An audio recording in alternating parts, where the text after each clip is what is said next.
오늘 말씀의 제목은 진정한 회복, 죄의 근원을 깨뜨리라 하는 말씀의 제목으로 함께 은혜를 나누고자 합니다. 우리 아기들을 길렀고 양육했고 아기들을 봅니다. 그 아기들은 잘 울어요. 너무 잘 울어요. 그렇죠? 근데 아기들이 우는 이유가 있습니다. 원인이 있습니다. 그냥 시도 때도 없이 아무 때나 우는 게 아니라 울만 하니까 우는 거예요. 그들의 욕구 불만이 생겼을 때 다른 것으로는 표현할 수가 없잖아요. 말할 수 있는 것도 아니고 걸을 수 있는 것도 아니고, 그래서 울음으로 다 대체합니다. 그래서 아이가 울 때는 뭔가 필요한 것이 있거나 몸이 불편하거나 욕구 불만이 있구나 라고 생각하는 것이 옳은 거죠. 아기들이 울거나 칭얼거림을 우리가 물리적인 힘으로 제어하면, 그래서 칭얼거리지 않고 울지 않으면 그가 가지고 있는 욕구 불만이 해결된 것일까요? 그렇지 않습니다. 그것은 물리적인 힘에 잠시 그렇게 됐지만 오히려 그것 때문에 더 마음에 상처들이 생기고 부담이 생기는 거죠. 그렇죠. 어떤 문제가 발생했을 때 문제의 외면만 보면 그 문제를 해결하는 그 해결 방식 때문에 또 다른 문제가 발생할 수도 있다라는 것입니다. 사람들은 보이는 것, 외적인 것을 굉장히 중요시 여깁니다. 그래서 오늘도 그렇죠? 화장도 하고 오고, 예쁜 옷도 입고 깔끔하게 하고 왔잖아요. 이 단체 그런 속에서 형성된 하나의 문화다라는 생각도 할 수 있습니다. 어쨌든 간에 문제는 어떤 거냐면 내적인 것보다 외적인 것이 중요하지 않다는 얘기는 아닙니다. 근데 내적인 것보다 외적인 것을 더 중요시 여기는 것이 문제가 될 수 있다라는 얘기죠. 실제로 문제를 해결하려면 그 문제의 본질, 근원을 찾아내야 됩니다. 그게 굉장히 중요하죠. 오늘 본문을 보면 이스라엘과 아멜렉 사이 전쟁이 일어났습니다. 그 전쟁에서 사울 왕은 죄를 저질렀습니다. 사무엘이 사울 왕을 책망하면서 얘기를 하죠. 하나님이 당신에게 다시 기회를 주셨는데 이런 망령된 일을 하십니까? 라고 책망을 했습니다. 이게 무슨 말이냐면 23년 전 사울은 믹마스에서 블레셋과 전쟁을 했습니다. 그때 전쟁이 일어나기 전에 그들이 너무 강대했고 그리고 다급한 상황이 전개되고 있었습니다. 곧 전쟁이 일어날 것 같은 상황이 전개된 거죠. 그런데 이스라엘은 하나님께 제사 드리기 전에는 전쟁하지 않았습니다. 그런데 전쟁하기 전에 제사를 드려야 될 사무엘이 그 시간에 온다는 시간에 오지 않는 거예요. 그러니까 백성들도 점점 불안해지고 사울 왕도 그랬던 것 같아요. 그러면 내가 왕인데 내가 대신 제사를 올려드리자라고 해서 제사를 주관했다는 거죠. 상황적으로 보면 충분히 그럴 수 있는 상황이었습니다. 그 상황이 그랬다는 거죠. 그래서 그가 제사를 드렸는데 하나님은 그것을 큰 죄로 여기셨다 하는 것입니다. 그때 죄를 지어서 그때 치리하고 그때 심판하지 않고 경고하면서 그러지 말라고 했는데 지금 또 죄를 짓습니까? 사무엘이 나무라면 그겁니다. 하나님이 23년 동안 참아주시고 기다려주시고 돌이키기를 바라셨는데 결국 왕은 또 죄를 지었습니까? 라는 책망을 한 겁니다. 저는 아쉬움이 참 많이 남는 게 그때 사울 왕이 하나님, 사무엘 제사장이 약속하고 오지 않았는데 이거 어떻게 하면 좋습니까? 라고 묻는 기도를 했더라면 얼마나 좋았을까 하는 생각을 하죠. 그런데 사울 왕은 그거 묻지 않았습니다. 자기가 왕이니까 당연히 그렇게 해도 된다고 생각했던 거죠. 그러니까 다시 말하면 사울 왕은 자신이 하나님이 된 겁니다. 그거 어떻게 하나님 용납하시겠어요? 절대로 용납하시지, 한 번도 성경에 그런 경우에 용납하신 적이 없습니다. 오늘 이 전쟁에서 본문을 보면 전쟁의 전리품을 취하지 말라 명령하셨고 어린아이까지 진멸하라고 했는데 오늘 말씀을 읽은 대로 그들은 그러지 않았습니다. 하나님 명령을 어겼습니다. 자기 마음대로 했습니다. 사울이 또 하나님이 된 겁니다. 그들을 진멸하라고 하나님이 명령하신 이유는 충분합니다. 이유가 있습니다. 하나님이 하신 일을 그 누구도 가로막을 수가 없습니다. 가로막아서도 안 됩니다. 큰일 납니다. 그런데 이스라엘이 하나님의 뜻 가운데 출애굽을 하고 가나안 땅으로 향하고 있는데 그것을 방해하고 길을 열어주지 않은 사람들입니다. 그래서 하나님이 그들을 그 자체를 미워하시는 거죠. 그리고 그래서 그들을 진멸하라고 하시는 또 하나 이유가 있다면 이스라엘은 오직 야훼 하나님, 여호와 하나님만 섬겨야 돼요. 그렇죠? 그런데 그들을 통해서 다른 신들을 섬기게 되는 그런 과정들이 있었거든요. 그래서 그들을 다 진멸해야만 너희들이 나만 바라보고 하나님만 의지하는 신앙을 유지한다는 것을 하나님이 잘 알고 계시기 때문에 완전히 진멸을 하라고 명령하신 건데 사울이 볼 때는 그게 그렇지 않은 부분이 있는 거예요. 한 가지 사람에 대한 것은 그렇게 했어요. 그런데 재물에 대한 것은 그렇게 하지 않았다는 게 문제가 있는 겁니다. 그래서 실한 것, 튼튼한 것, 동물들은 남겨가지고 온 이유가 있습니다. 하나님께 제사를 올려드리려고 그럽니다. 그런데 그것도 자기의 선택이 아니라 무리들, 백성들이 그런 겁니다 라고 이야기를 했다라는 거예요. 백성들이 결정한 겁니까? 왕의 명령도 없는데 백성들이 결정해요. 그런데 사울 왕은 백성들이, 무리들이 그렇게 한 겁니다. 그러니 그 정도는 괜찮지 않습니까? 하는 의미를 가지고 그렇게 얘기를 한 거죠. 사울의 근본적인 문제는 탐욕입니다.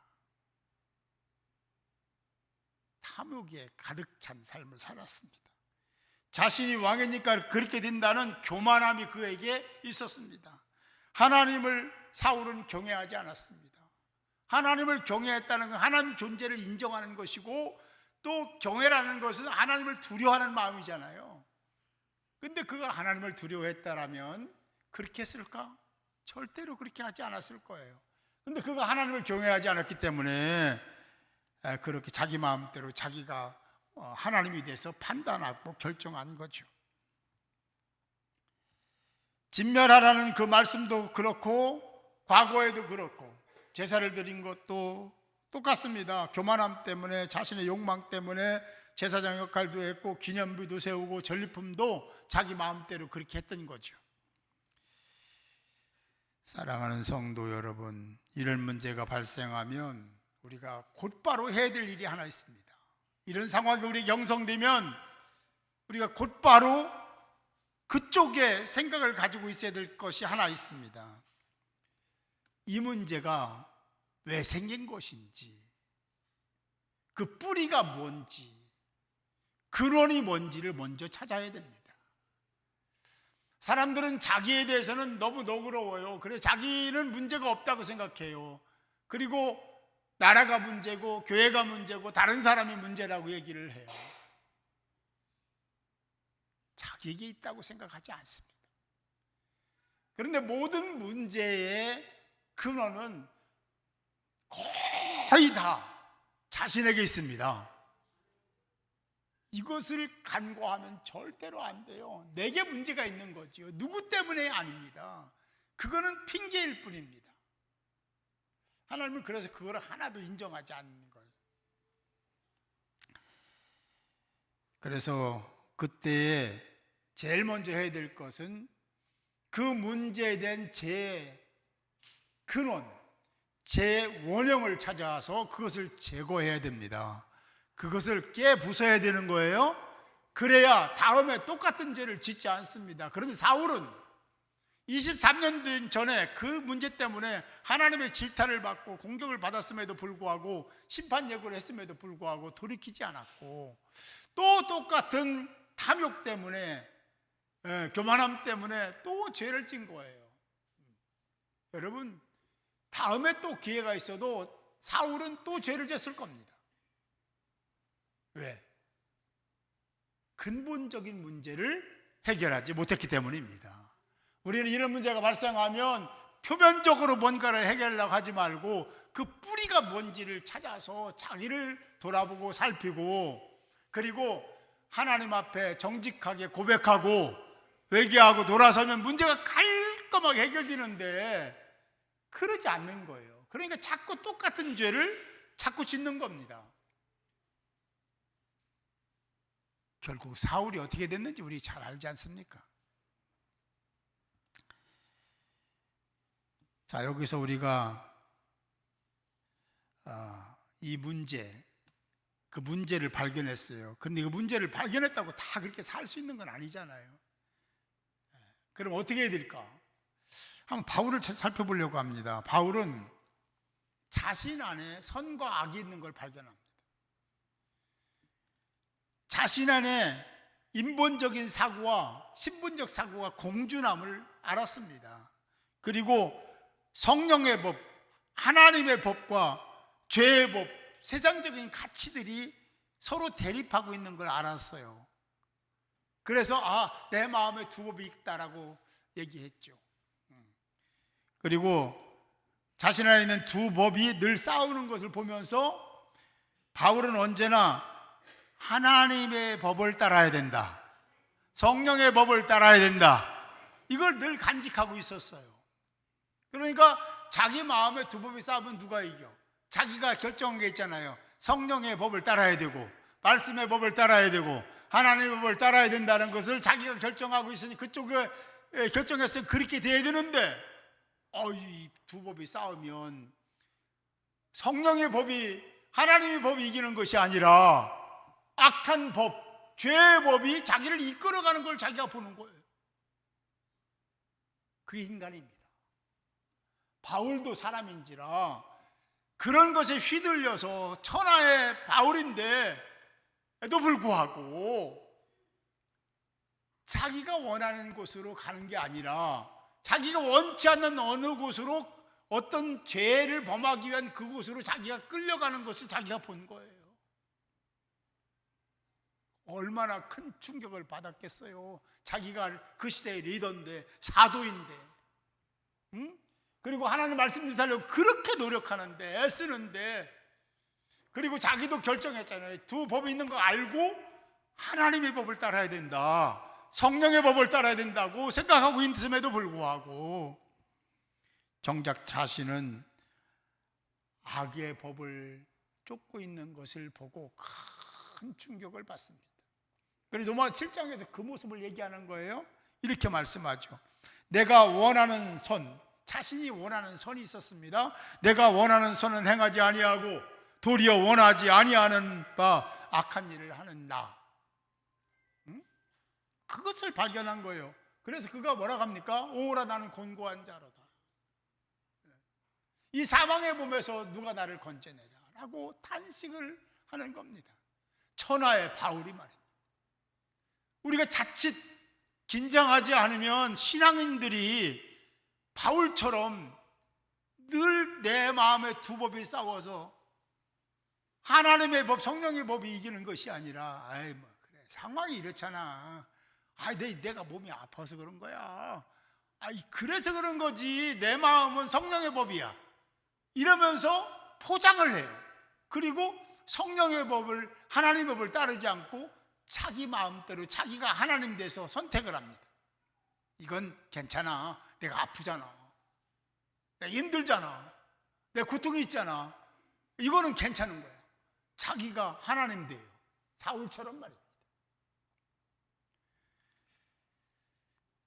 바울은 깜짝 놀란 겁니다. 아직도 육체의 정욕과 자랑을, 내가 사도임에도 불구하고 십자가에 못 박지 못했구나 하는 것을 알면서 탄식하는 거예요. 이 충격과 한탄이 긍정적인 측면을 보면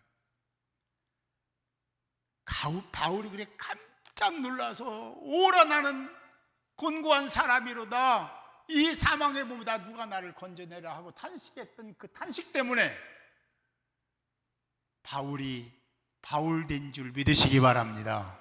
어떤 사람은요 그렇게 하고도 자기가 그런 줄을 전혀 몰라요. 사울 같은 사람이시잖아요. 자기가 죄를 짓고도 죄의 법을 따르면서도 그걸 깨닫지 못하는 그런 사람들이 있다라는 거예요. 근데 다행스럽게도 바울은 그걸 아는 거죠. 깨달은 거예요. 내가 말로만 그러지 실제로는 죄의 법을 따르고 있구나, 이걸 깨달은 거예요. 그래서 평생에 그는 그것과 싸움을 했고 승리했음을 믿으시기 바랍니다. 저와 여러분도 마찬가지예요. 세상적인 어떤 것에 휘둘리면 거기에 성령이 계시지 않습니다. 자기는 합리화했지만 하나님은 인정 안 하십니다. 하나님은 분명하시고 명쾌하신 분입니다. 이 하나님의 법을 따라야 돼요. 내 형편 처지를 앞세우는 게 아니라 하나님의 말씀을 앞세우고 성령을 앞세우고 주님을 앞세우고 하나님을 앞세우는 삶을 살아가는 하나님의 사람들이 꼭 되어야 될 줄로 믿습니다. 시대가 악해요. 그렇게 가는 사람들이 너무 많아요. 나 혼자 주의 길을 지키고 행한다는 것이 너무 어려워요. 그래도 속지 마시고, 할렐루야, 주의 법을 따르고 하나님의 법, 성령의 법을 지키고 행하는 복된 자들이 모두 될 수 있기를 주님의 이름으로 축복합니다. 그래요. 여호와의 목소리를 그래서 사무엘이 청종해야 된다는 명제를 던집니다. 그렇기 때문에 그렇게 살려면 하나님의 말씀을 들어야 된다, 청종해야 된다는 그 의미는, 청종은 그렇게 실천하는 데까지를 의미합니다. 우리는 언제나 하나님 말씀을 따르고, 할렐루야, 지키고 순종하는 자가 되어야 될 줄 믿습니다. 근데 사울은 그런 상황에서 사무엘에게 이렇게 항변을 합니다. 20절 21절에 보면 이렇게 항변을 하죠. 20절 21절입니다. 한번 눈으로 따라 제가 읽겠습니다. 사울이 사무엘에게 이르되 나는 실로 여호와의 목소리를 청종하여 여호와께서 보내신 길로 가서 아말렉 왕 아각을 끌어왔고 아말렉 사람들을 진멸하였으나, 이 말이 실제로 맞는 말입니까? 사울이 한 말인데 틀린 말입니까? 맞는 말입니까? 맞는 말입니다. 사실입니다. 정말 그렇게 했습니다. 사울이 그렇게 했다는 거, 그렇게 하나님 말씀대로 한 거예요. 여기까지는 팩트입니다. 그 다음 보세요. 21절, 다만 백성이 그 마땅히 멸할 것 중에 가장 좋은 곳으로 길가를 당신의 하나님 여호와께서 제사하려고 양과 소를 끌어왔나이다. 이게 맞아요? 이게요, 사울이 이스라엘 백성들이 우상을 섬겼다고 해서 하나님을 전혀 무시하고 섬긴 게 아닙니다. 하나님도 제사하고 이방신도 섬긴 거예요. 우리가 그런 게 너무 많아요. 하나님을 신앙한다는 사람들이 그것도 하면서 연초에 어디 가서 뭐 보잖아요. 사주간장도 보고 이런 거 보는 것이 그런 거예요. 근데 하나님은 그걸 가정하다 하시고 잘못됐다고 하시는 거죠. 여기에 보면 다만 백성이 마땅히 멸할 것 중에서, 백성이, 자기는 쏙 빠졌어요. 자기는 거기에 들어가지 않아요. 백성들이 그런 거야. 백성이 마땅히 멸할 것 중에서 가장 좋은 곳으로 길갈에서 당신의 하나님께 뭐 하려고? 제사를 드리려고 양과 소를 끌어왔을 뿐입니다 라고 얘기하는 거예요. 이 말이 또 틀린 말은 아닌데 거기에 어떤 것이 중요하냐면 자기는 빠졌다는 것 하나, 그 하나님 명령은 그거 다 하지 말라고 명령하셨다는 거죠. 전리품을 취하면 안 된다, 다 진멸시켜라 했는데 자기가 하나님에 대해서 판단한 거죠. 그래서 그런 정도는 괜찮아 라고 한 부분이 틀림없이 있기에 백성들이 그렇게 행한 것 아니겠습니까?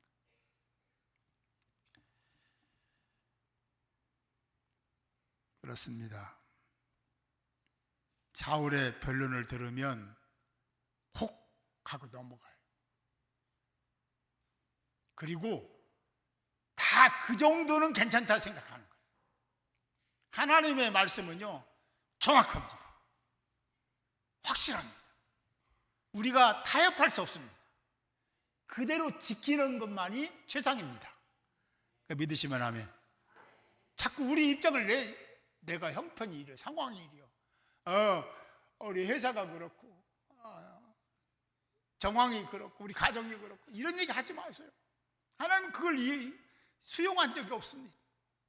너는 네 일을 해라, 너의 길을 가라, 그 길을 이렇게 해라 라고 하시는 거죠. 그 말씀을 잘 듣고 행하는 자가 복 있는 자요, 그런 자가 지혜로운 자요, 그런 자가 분별력이 있는 자인 줄 믿습니다. 사울은 사무엘에게 논리를 가지고 그를 설득하려고 하는 거예요. 사무엘이 속을 리가 없죠. 그렇죠. 그 속으면 사무엘이 아니죠. 사람들은 참과 거짓을 적당히 섞어서 논리를 만들어요. 세상에 그런 거 명수들이 많습니다. 나는 신학한 사람인데, 내가 목사인데, 그러면서 그런 사람들도 많습니다. 속지 않기를 바랍니다. 우리는 말씀대로 살아야 돼요. 말씀이 답입니다. 말씀이 전부예요. 다른 거 들어오면 불순물이 들어온 거예요. 오염되는 겁니다. 제가 여러분에게 한번 질문해 볼게요. 일부는 순종하고 일부는 순종하지 않았다면 순종한 겁니까? 불순종한 겁니까? 잘 몰라요? 한 번 더 물어볼게요. 이렇게 물어볼게요. 거의 모든 거 다 순종했습니다. 그리고 아주 작은 일부만 불순종했다면 이게 불순종입니까? 순종입니까? 알기는. 우리 오른교는 그런 거 참 잘 깨달아요. 깨닫는 데까지는 1등이야. 그 다음을 잘 모르겠어. 중요한 건요, 제가 얘기했잖아요. 큰 수영장에 똥물 한 방울 똑 떨어뜨리면 깨끗한 물입니까? 똥물입니까? 이게 하나님의 말씀입니다. 근데 우리는 그 넓은데 한 방울 떨어진 거 그걸 똥물이라고 해. 괜찮아. 우리는 그렇게 한다는 거죠. 하나님은 똥물이라고 하시는 거예요. 이해할 수 있기를 바랍니다.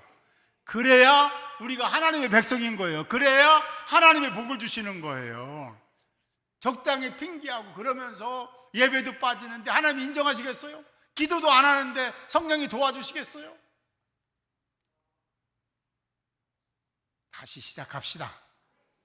그래야 교회가 살고, 속으로부터 교회도 살고, 가정도 살고, 다음 세대도 살리는 거예요. 우리 교회가 그렇게 모두가 같은 마음으로 거룩한 행진을 하면 적어도 사울과 같은 그런 결과를 맞지는 않을 거다. 비참했잖아요. 다 몰살했잖아요. 다 죽었잖아요. 집안이 다 그렇게 망했잖아요. 왜냐하면 자기가 하나님 됐기 때문에 그래요. 절대로 그러면 안 돼요. 제가 금도라고 하잖아요. 절대 넘어서는 안 되는 금도가 있는 거예요. 근데 사울은 자기가 하나님이에요. 자기가 제사장도 하고, 이거 싫어한 거니까 갖다가 제사 지낼 때 쓰게 가져가 결정도 하고, 자기를 위해서 기념비도 막 세우고, 어떻게 인정받겠습니까?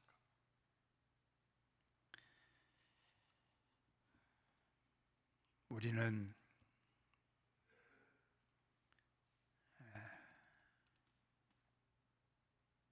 언제나 우리 인생 가운데 문제가 생길 수 있고 사건이 일어날 수 있습니다.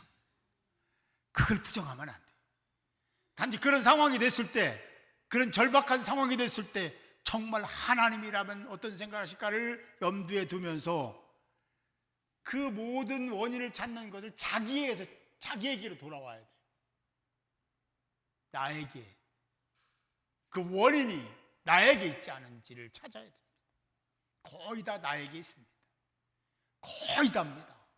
근데 나에게는 없는 것처럼 다 다른 사람들에게 책임 전가하잖아요. 백성이 당신에게 제사를 드리려고 실한 양과 염소를 가져왔습니다. 이렇게 말을 하는 거예요. 하나님은 다 알고 계십니다. 주님은 다 보고 계십니다.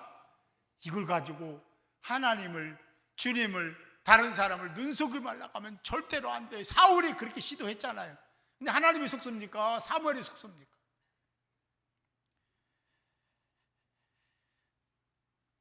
자신을 돌아보는 가장 중요한 과정을 생략한 사울은 그렇게 망했다는 걸 꼭 기억하시고,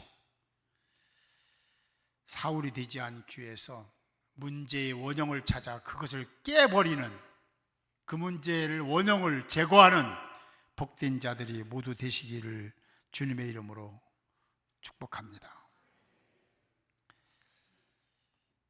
제 원형을 깨뜨려야 문제가 해결됩니다. 이런다고 저런다고 해결되는 게 아니에요. 제 근본을 깨뜨려 버려요. 제거시켜야 돼요. 그래야 또다시 죄를 짓지 않습니다. 하나님은 여러분 사랑하십니다. 여러분을 사랑하셔서 불러주셨고 직분도 주셨고 사명도 주신 거예요. 그 사명을 잘 감당할 수 있기를 바랍니다. 우리 다시 시작합시다. 잘 될 겁니다. 여러분들이 힘을 모으면 안 될 일이 없어요. 하나님 여러분 사랑하십니다. 우리가 그런 마음을 가지고, 긍정의 마음을 가지고 힘써 기도하면서, 기도하시는 우리 장로님도 기도했지만 기도로 모든 것을 풀어갈 수 있다는 확신을 가지고 기도하면 놀라운 역사가 분명히 일어나게 될 줄로 믿습니다. 기도하면 성령이 임재하시고 성령이 내주하시면 불가능했던 것, 그런 것들이 순종으로 바뀌고 해결이 되고, 할렐루야. 오늘 말씀의 제목처럼 진정한 회복은 죄의 근원을 해결하고 깨버리는 데 있다. 기도하여 성령의 도우심을 받고 죄의 원형을 해결하고 모두가 행복한 인생을 살아가는 성도님들이 되시기를 주님의 이름으로 축원합니다.